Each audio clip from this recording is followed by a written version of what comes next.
Hi friends, welcome to my channel. కర్నూలులోని నంద్యాలలో జరిగిన ఘటన మీకు తెలిసే ఉంటుంది. 8 ఏళ్ల బాలికపై 3 మైనర్ యువకులు అత్యాచారం చేసి చంపేసి నదిలో పడేశారు. మనం తెలుసుకోవాల్సినది ఆ పిల్లలు ఎందుకు చేశారు అని కాదు, ఆ విధవ ఆలోచన ఆ పిల్లల మైండ్లోకి ఎలా వచ్చిందని, ఆ మైనర్ బాలురు మెదడులోకి ఆ ఆలోచన రావడానికి కారణం ఏంటో ఇప్పుడు చూద్దాం. ప్రపంచంలోని దాదాపు 19% మంది పిల్లలకు భారతదేశం నిలయంగా ఉంది. దేశం యొక్క జనాభాలో 1/3 ఎక్కువ, దాదాపు 480 మిలియన్లు 18 సంవత్సరాల కంటే తక్కువ వయసు గలవారు. 2023 సర్వే ప్రకారం 15 నుంచి 17 సంవత్సరాల మధ్య 97% మంది టీనేజర్లు ఇంట్లో స్మార్ట్ ఫోన్ యాక్సెస్ను కలిగి ఉన్నారు. స్మార్ట్ ఫోన్ను కలిగి ఉన్న యువ ప్రతివాదుల శాతం తక్కువగా ఉంది. ఎంత అంటే 92%. మొత్తం మీద సర్వే చేయబడిన టీనేజ్లలో 94% మంది స్మార్ట్ ఫోన్ పరికరాన్ని కలిగి ఉన్నారని పేర్కొన్నారు.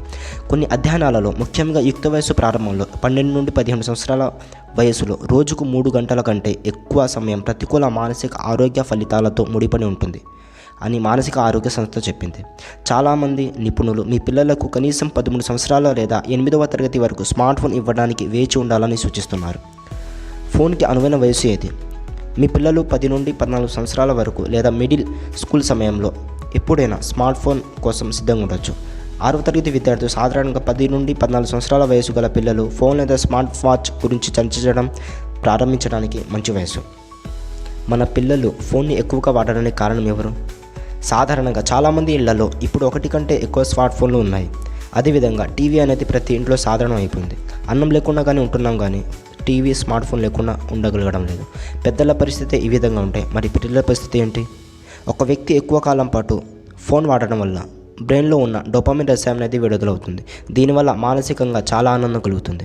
ఎలాగంటే ఫేస్బుక్ లేదా ఇన్స్టాగ్రామ్లో ఏదో ఒక పోస్ట్ని అప్లోడ్ చేస్తే దాని ఫీడ్బ్యాక్ తెలుసుకొని ఉంటుంటే మన మానసిక ఆనందం కలుగుతుంది. మనం పోస్ట్ చేసిన దానికి ఎంతమంది లైక్స్ కొట్టారు, ఎంతమంది ఆ పోస్ట్ను చూసి మనల్ని ఫాలో చేస్తున్నారు అని.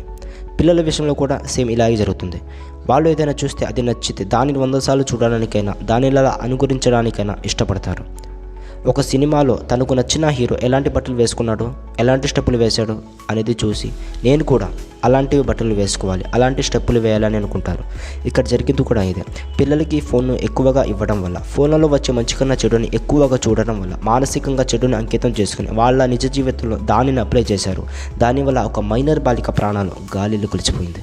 ఫ్రెండ్స్, మీ పిల్లలను కూడా మీరు అన్నం తింటున్నప్పుడు టీవీలలో వచ్చే చెడుని చూపిస్తూ పిల్లలను అందం తినిపించకండి. దానివల్ల మీ పిల్లల ఆరోగ్యం మరియు మీ పిల్లల భవిష్యత్తు నాశనం అయిపోతాయి. చివరిగా ఎంత ఎక్కువైతే అంత ఎక్కువగా మీ పిల్లలను ఫోన్కి దూరంగా ఉంచండి. ఇది ఫ్రెండ్స్ ఇవాళ వీడియో. ఈ వీడియో నచ్చితే లైక్ చేయండి, మీ ఫ్రెండ్స్ అండ్ ఫ్యామిలీ మెంబర్స్కి షేర్ చేయండి అండ్ సబ్స్క్రైబ్ చేయడం మాత్రం మర్చిపోకండి. జై హింద్.